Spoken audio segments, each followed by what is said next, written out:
আজকে কি পবিত্র শুক্রবার।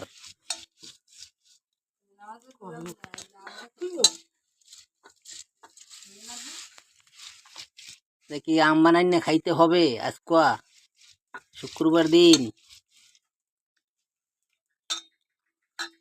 তো ফাটাফাটি খাওন।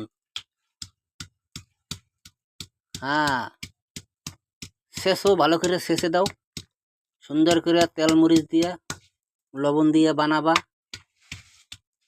তো গাইস, আপনাদের জিবলায় পানি এসে পড়বে।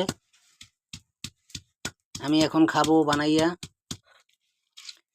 শেষাটা দেখাইতেছি, ভিডিও শেষতে আছে, মিশাইয়া বানাই না ভিডিও আবার পরে দেখাবো। তো লাইক কমেন্ট শেয়ার করবেন। দেখেন কিভাবে শেষতে আছে পাটার ভিতরে হালাইয়া।